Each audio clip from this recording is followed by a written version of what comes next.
இன்றைக்கி நம்ம சாயந்தரம் சாப்பிட்ற மாதிரி ஸ்நாக்ஸ் செய்யலாம். அதுக்கு 150 கிராம் உளுந்தம்பருப்பு எடுத்துக்கலாம். தண்ணி விட்டு நல்லா 3 முறை கழுவி எடுத்துக்கோங்க. பாருங்கள், இது மாதிரி எடுத்துக்கிட்டு இந்த அளவு தண்ணி ஊற்றி ஃப்ரிட்ஜுக்குள்ளே 1 மணி நேரம் ஊறட்டும். 1 மணி நேரம் கழித்து பார்க்கலாம். பாருங்கள், நமக்கு உளுந்து நல்லாவே ஊறிருக்கு. இப்போ ஜாரில் போட்டு எல்லா உளுந்தையும் இப்போ ஜாரில் போட்டாச்சு. லேசாக அரைச்சிக்கிட்டு தண்ணி தெளித்து அரைச்சிக்கணும்.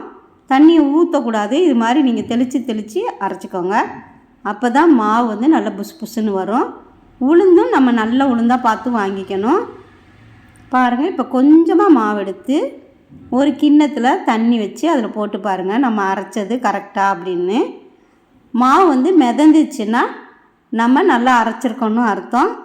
இப்போ அந்த மாவை எடுத்து நம்ம கிண்ணத்துலையே வச்சுக்கலாம். ஜாரில் இருக்கிறதையும் வலித்து எடுத்து வச்சுக்கோங்க. பாருங்கள், இந்த அளவுக்கு உளுந்த மாவு கெட்டியாக இருக்கணும். ரொம்ப தண்ணி ஊற்றி அரைச்சிடக்கூடாது.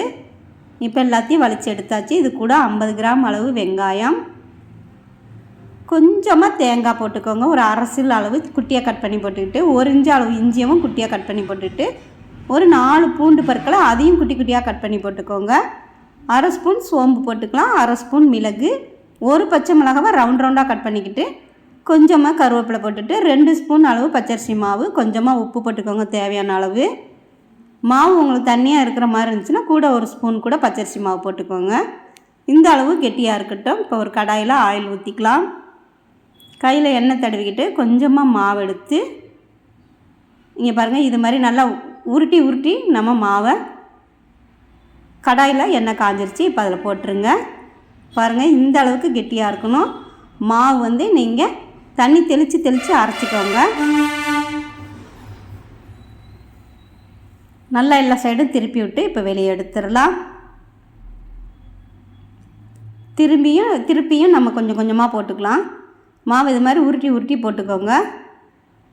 கையில் வந்து கொஞ்சம் தண்ணி வச்சுக்கிட்டிங்கன்னா ஈஸியாக இருக்கும் போடுறதுக்கு. இதையும் நம்ம எல்லா சைடும் திருப்பி விட்டுக்கலாம். 2 சைடும் திருப்பி விட்டுக்கிட்டு நல்லா வேக வச்சுக்கோங்க.